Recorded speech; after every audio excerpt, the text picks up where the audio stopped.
Alright, since I'm gonna be stuck in Miami's perpetual traffic, the city's just a parking lot, I'm gonna try and make this video that I've tried making almost half a dozen times, and I keep deleting it because I just don't like how it comes out.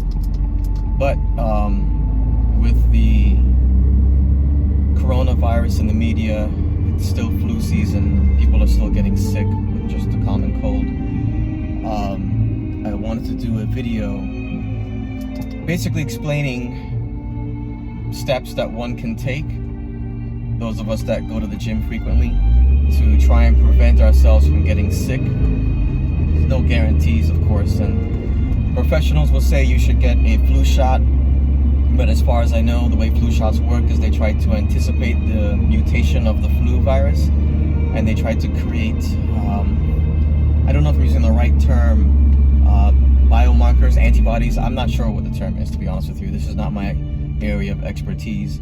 And they inject these proteins into your body to show your antibody, your immune system, how to defend against this virus should it mutate in this particular way.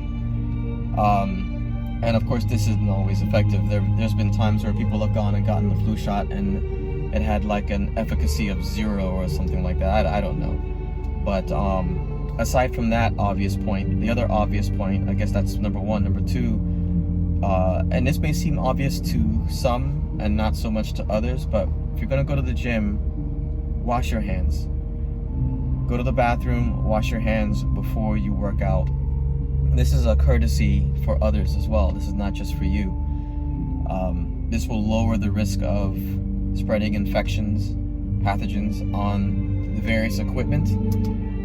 This may be a bit extreme, but I do it because I'm extremely OCD. I shower before I work out, even if I'm just gonna go to the track. But that's mainly for me because I can't focus on working out if I have to smell another person's stink, including my own. So,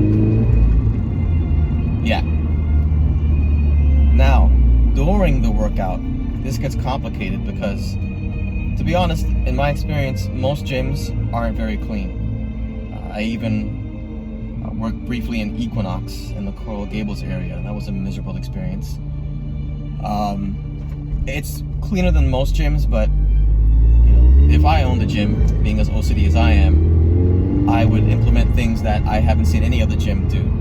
Dehumidifier, air purifiers, and plenty of places to get solution and towelettes or whatever to wipe the equipment down, and of course garbage to put the stuff away.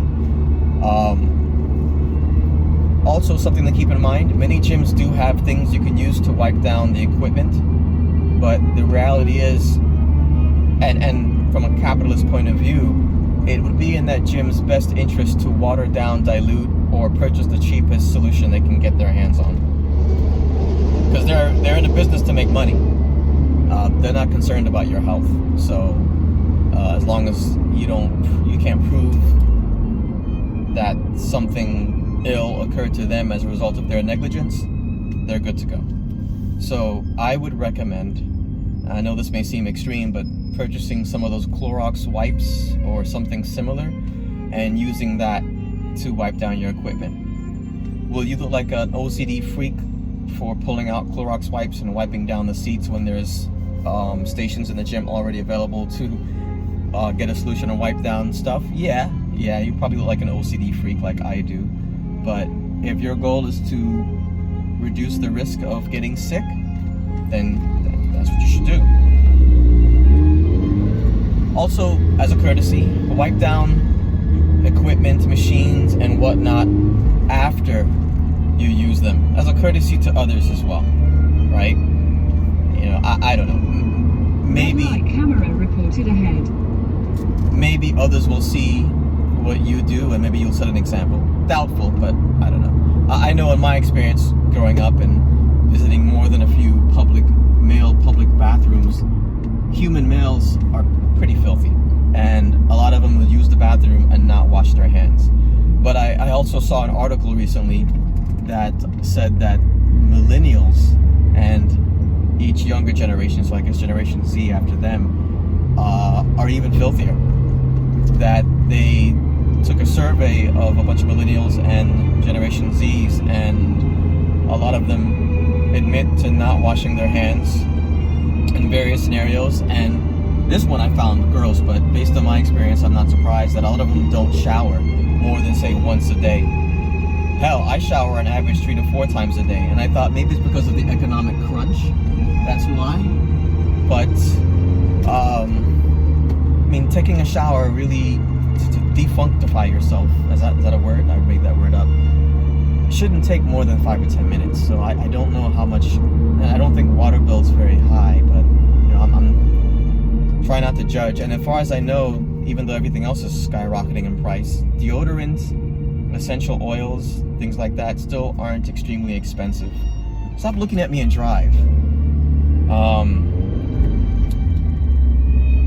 So yeah, people aren't as clean as they used to be, and if you need to shower in the gym shower, and I can understand that you may be reluctant to do that, but whatever.